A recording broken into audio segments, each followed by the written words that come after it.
On the morning of December 24th, 2002, a quiet street in Modesto, California looked exactly the way Christmas Eve is supposed to look.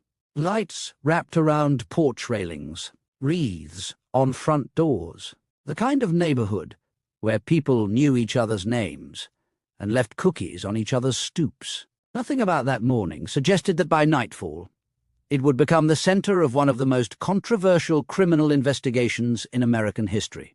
Laci Peterson was 8 months pregnant. She and her husband Scott had already chosen a name for their son, Connor. The nursery was being prepared. The baby shower had happened. The due date of February 10th, 2003 was circled on the calendar, close enough to feel real, close enough to feel exciting. Laci was the kind of woman who made every room brighter. Her friends described her as warm, generous, the person who remembered everyone's birthday and showed up when you needed her.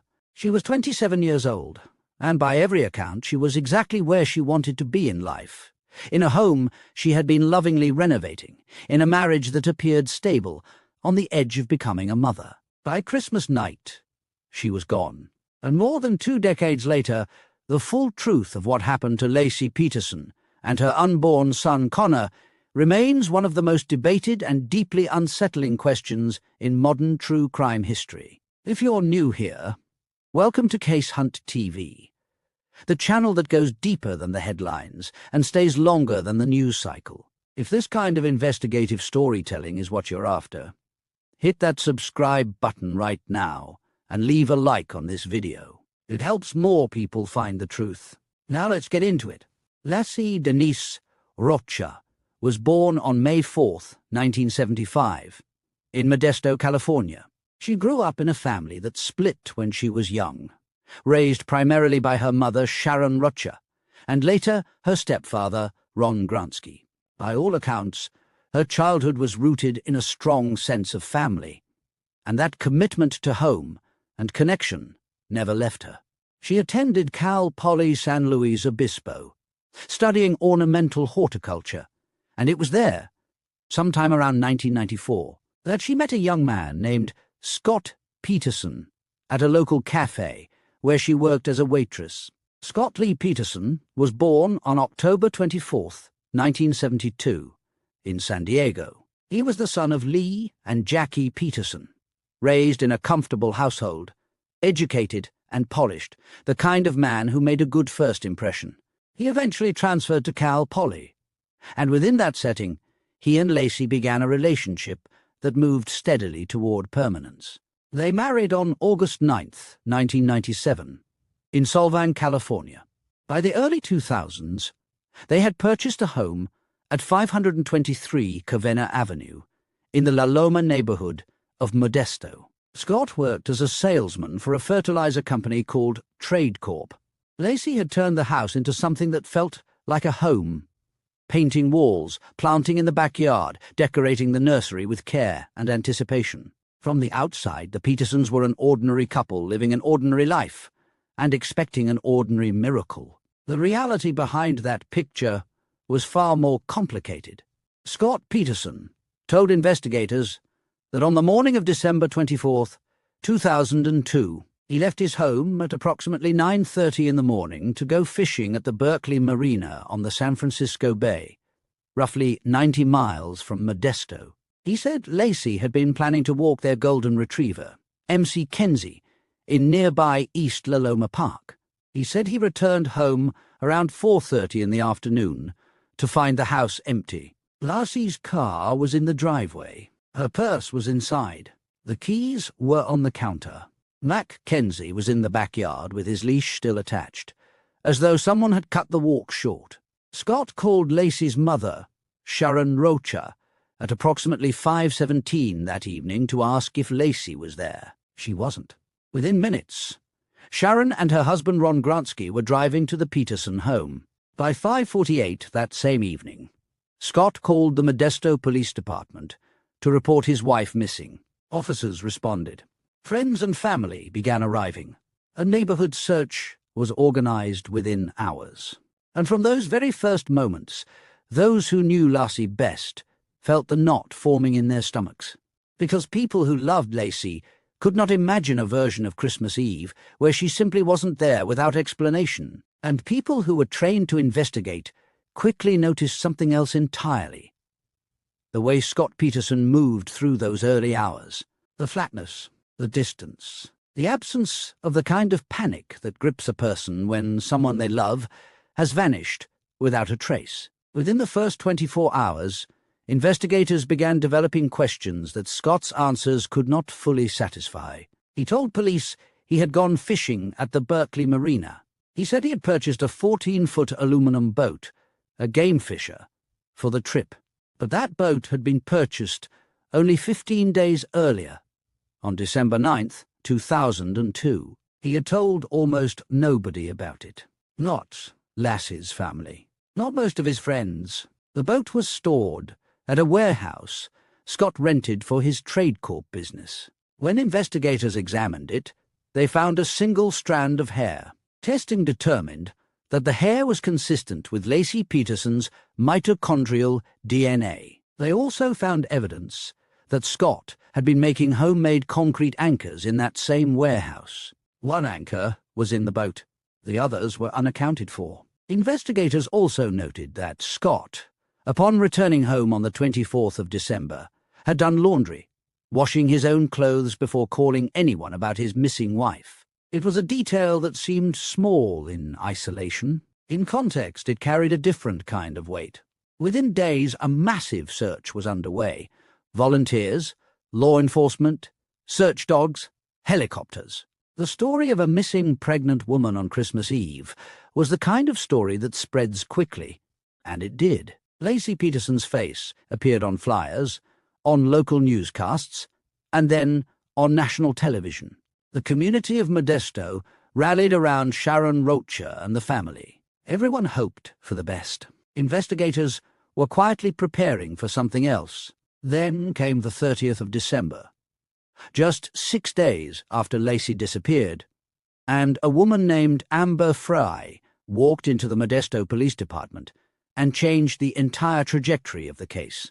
Amber Fry was a massage therapist from Fresno. She was attractive, soft-spoken, and deeply shaken. She told investigators that she had been in a romantic relationship with Scott Peterson since November 20th, 2002. Approximately 5 weeks before Lacey vanished. She said that Scott had told her he was single. He had also told her that he had lost his wife, that she had died, and that this would be his first Christmas without her. At the time Scott Peterson said those words to Amber Fry, Lacey Peterson was alive, pregnant, and decorating the house on Covina Avenue for the holidays. Amber Fry agreed to cooperate with investigators. She continued to take Scott's calls. Police recorded every one. What those recordings captured over the following weeks became some of the most damning evidence presented at trial. Not because the calls contained any confession, but because they revealed the depth and ease with which Scott Peterson could lie to a person while his pregnant wife remained missing. On New Year's Eve 2002, Scott called Amber. He told her he was in Paris, France, standing near the Eiffel Tower, watching fireworks, celebrating the new year. He described the lights. He described the atmosphere. He sounded relaxed. He sounded happy. In reality, Scott Peterson was in Modesto, California, at a candlelight vigil being held for his missing wife. There is a particular kind of chill that settles into a person when they hear those recordings, not because they prove murder, but because they demonstrate with perfect clarity what Scott Peterson was capable of. The ability to construct an alternate reality and inhabit it without hesitation, without emotion, without any visible crack in the performance. On January 24th, 2003, Amber Fry held a press conference alongside her attorney, Gloria Allred. She publicly acknowledged the affair and confirmed her cooperation with law enforcement. The country, which had already been watching this case intensely, reacted with fury. The narrative had crystallized into something that felt unambiguous. A man was cheating on his beautiful pregnant wife, and now she was missing. The court of public opinion rendered its verdict weeks before any jury was selected. Mark Geragos, one of the most recognized trial attorneys in the country, was retained to represent Scott Peterson. In the years since the trial, Geragos has spoken extensively about the climate surrounding this case, and he has been consistent on one point. The level of public prejudgment he encountered was unlike anything he had seen before. Jury consultant Jo Ellen Demetrius, who had worked on the O.J. Simpson trial and understood as well as anyone what media saturation could do to a potential jury pool, told Geragos she had never seen prejudgment rates this high on any case in her career. Not even O.J., the number of people who had already decided Scott Peterson was guilty before a single day of testimony was extraordinary. And yet the investigation continued, and the evidence it was building on remained entirely circumstantial. Meanwhile, just across the street from the Peterson home, at 516 Covenor Avenue, a separate incident had occurred on or around the same day Lacey disappeared. The home of Diane and Rudy Medina had been burglarized. A safe, jewelry, and other items were taken. Two men, Stephen Todd and Donald Pierce, were eventually arrested and convicted for the burglary. The defense seized on this. The theory was straightforward. Lacey, walking Mackenzie that morning, witnessed the burglary in progress. The burglars, aware they had been seen by a witness who could identify them, abducted her. It was an alternative explanation that fit the timeline, fit the geography, and explained a disappearance that left no evidence of struggle inside the Peterson home. The prosecution argued that the burglary occurred on the 26th of December, 2 full days after Lacey vanished. If that timing was accurate, Lassie could not have witnessed it. The Medinas had been away for the holidays and had not reported the break-in until after Christmas. But here is where this element of the case becomes deeply significant and genuinely troubling, regardless of where one stands on Scott Peterson's guilt. Geragos has argued consistently and publicly that the burglary happened on the 24th of December, not the 26th of December. His reasoning is grounded in what was happening on the ground in that neighborhood on Christmas night. There was a media presence already assembling outside the Peterson home on the evening of the 24th of December. Police were responding. Neighbors were outside. By the 25th of December, the area had become a hub of community search activity and law enforcement presence.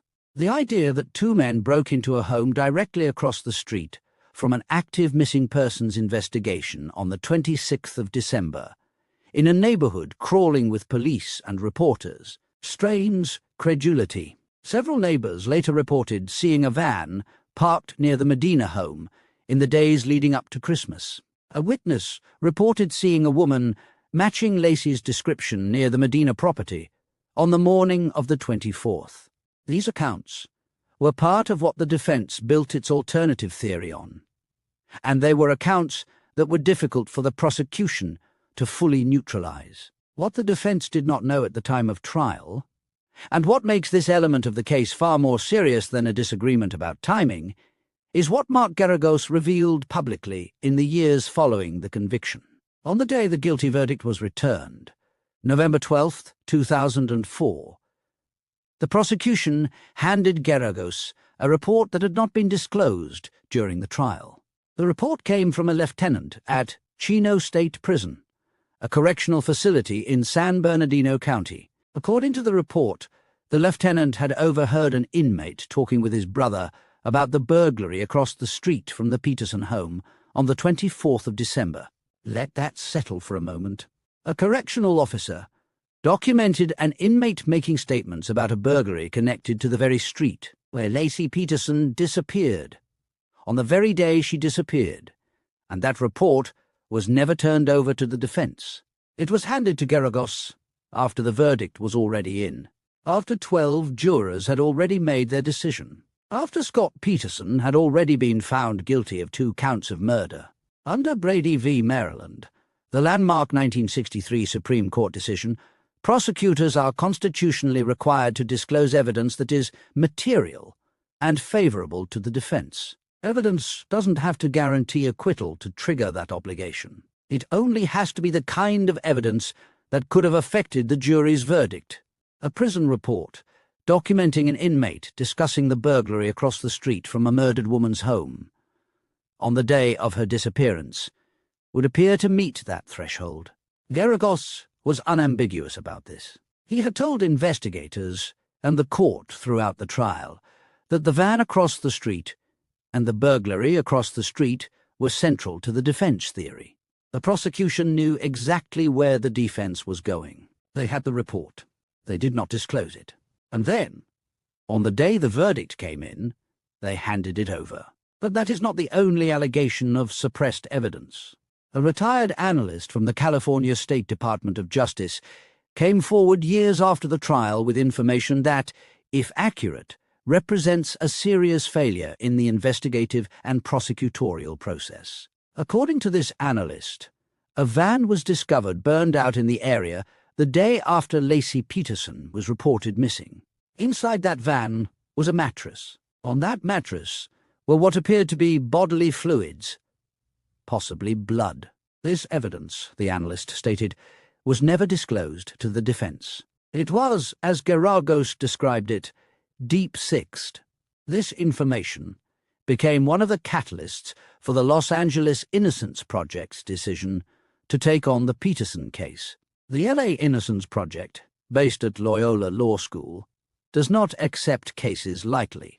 The organization's mission is to investigate and remedy wrongful convictions, and it applies rigorous scrutiny before committing its resources. Their decision to file a habeas corpus petition on behalf of Scott Peterson, and the specific claims contained in that petition, reflected years of investigation and an assessment that the evidentiary concerns here were serious enough to warrant formal legal action. The habeas petition raised several distinct grounds for relief, and understanding them requires understanding what has changed since the trial ended in 2004. The first involves the burglary evidence, the suppressed Chino prison report, the burned van, and the possibility that witnesses who could have supported the defense's alternative theory were never located or disclosed. The second involves scientific analysis that did not exist in its current form at the time of trial. Forensic science does not stand still. Methods that were standard in 2004 have been refined, challenged, and in some cases overturned. One of the most significant developments in the Peterson case involves what is known as fetal biometric analysis, the study of fetal development through measurements documented in prenatal ultrasounds.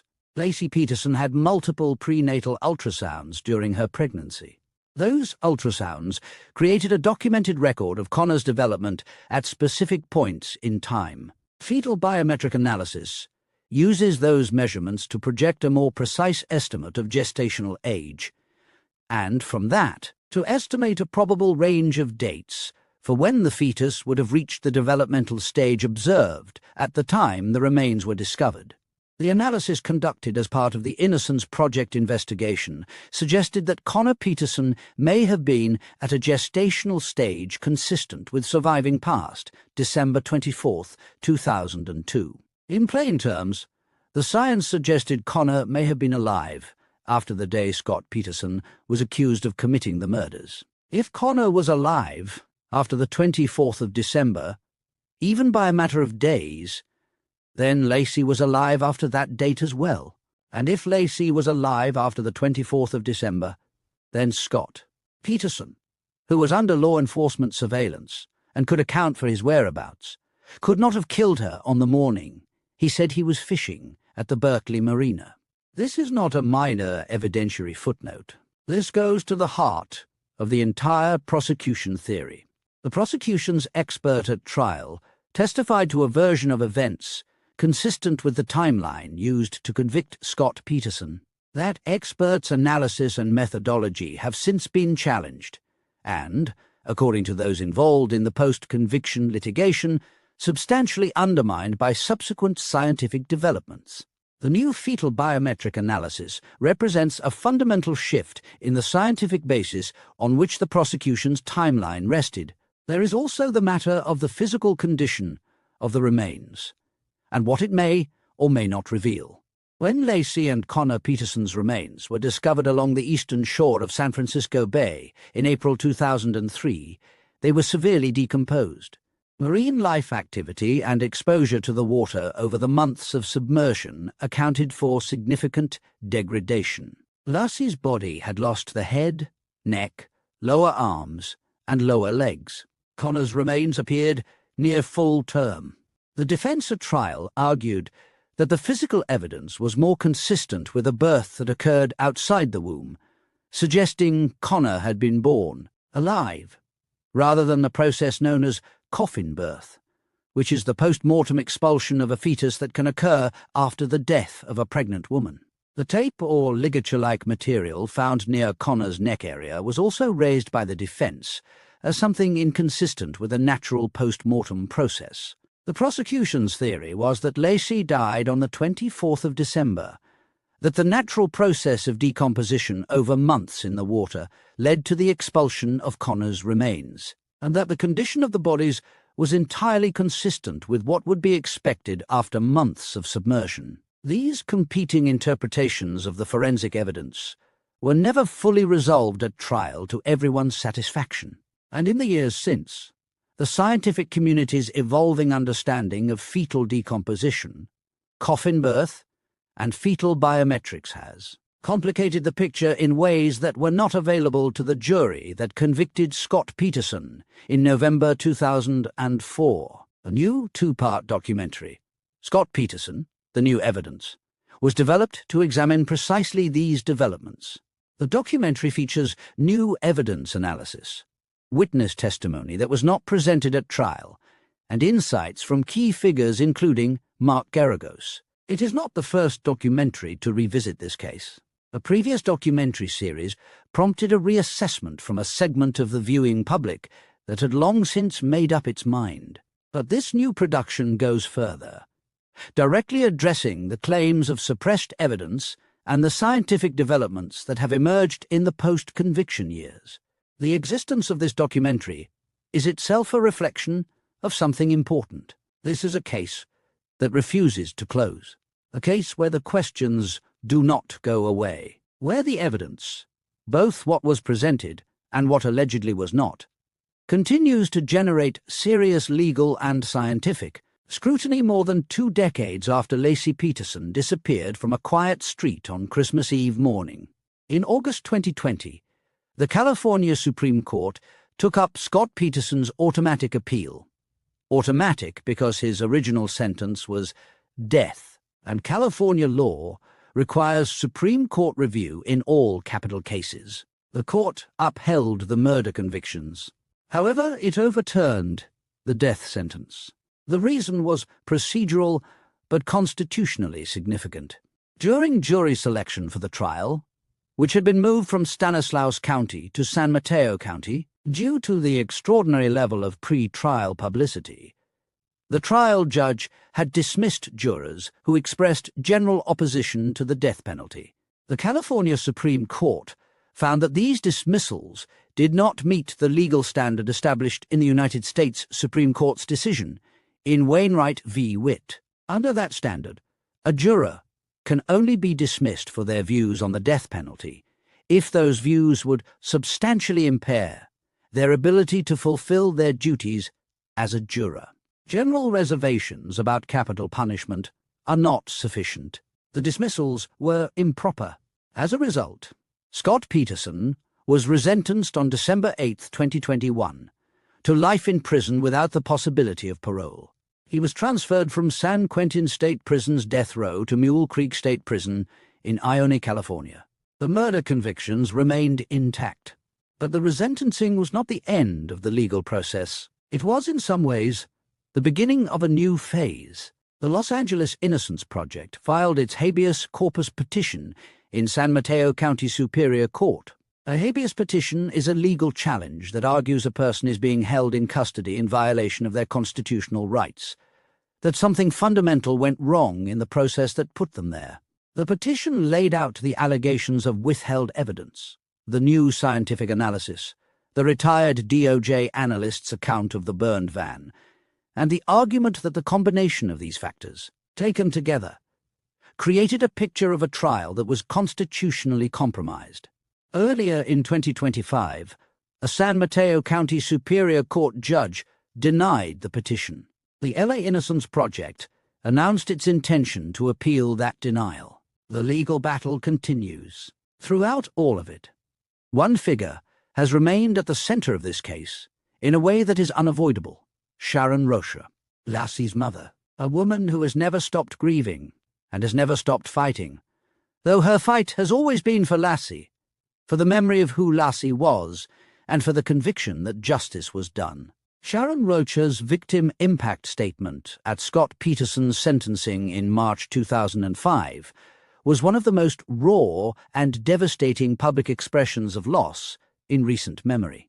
She addressed Scott directly. She described what Lacey meant to her. She described Connor, a child she never got to hold. She has spent the years since advocating for victims and for the legislation that bears her grandson's name. Connor's Law, formerly known as the Unborn Victims of Violence Act, was signed into federal law on April 1, 2004, before the trial even concluded. It established that when a federal crime causes the death of or injury to an unborn child, that child is recognized as a separate victim with legal standing. 21 years later, the law carries his name.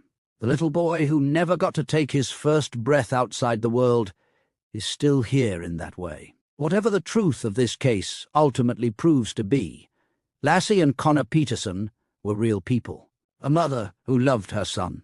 A son who never had the chance to know his mother. Their absence is not an abstraction. It is a wound that time has not closed for the people who loved them. The question that sits at the center of this case, and that has never been answered to the satisfaction of everyone, is whether Scott Peterson received a fair trial. The prosecution built its case on circumstantial evidence.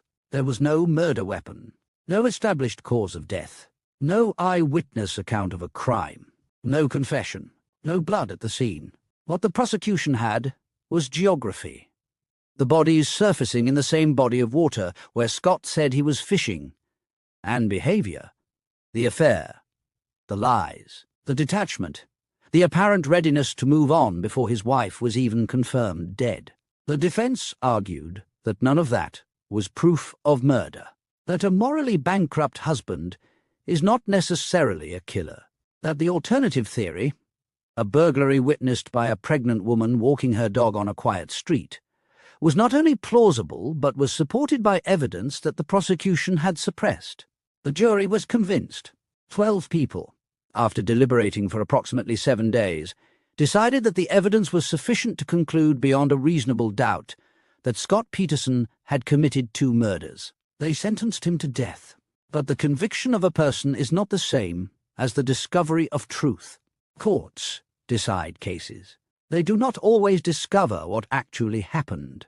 The history of the American criminal justice system contains too many examples of confident verdicts later undone by evidence that wasn't available, evidence that was hidden, or evidence that was misunderstood. The Innocence Project movement exists because of that history. Whether Scott Peterson belongs in that conversation is a question that the legal system has not yet finished answering. What is documented is this. A prison report was withheld from the defense.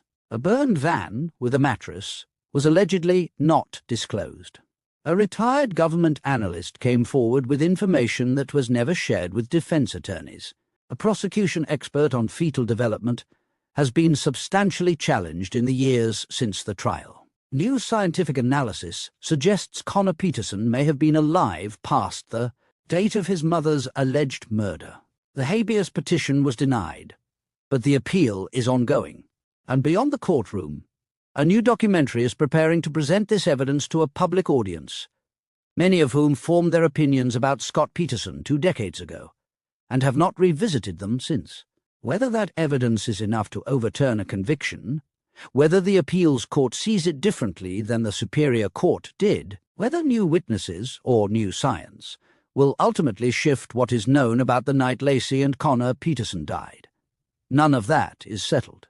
What is settled is that December 2004, 2002 changed everything. A family was destroyed. A neighborhood lost its sense of safety. A nation spent years consumed by a story that felt simple and turned out to be anything but. Lacey Peterson deserved better than what happened to her, no matter who was responsible. She deserved to bring her son into the world. She deserved to raise him, to watch him grow, to carry on the warmth that everyone who knew her described. Connor deserved a life. Sharon Rocha deserved to become a grandmother. None of that happened. That is the weight this case carries. That is what makes it impossible to dismiss, impossible to fully close, and impossible to stop asking questions about. 22 years after that Christmas Eve morning in Modesto, the questions are still being asked. New science, new witnesses, new legal filings, and a new documentary are all converging in real time. The court of public opinion is being asked to look again. The legal system is still deciding. And somewhere in all of it, beneath the media coverage, the documentaries, the appeals, the competing theories, is the truth of what happened to a 27-year-old woman named Lassie, who just wanted to bring her son home. If this video gave you something to think about, something to question, something you didn't know before, that's exactly what Case Hunt TV is here to do. Hit the like button right now. And if you haven't already, subscribe to Case Hunt TV so you never miss a case. We go deeper, we stay longer, and we don't stop until the full picture comes into focus. The next one is already coming. Don't miss it.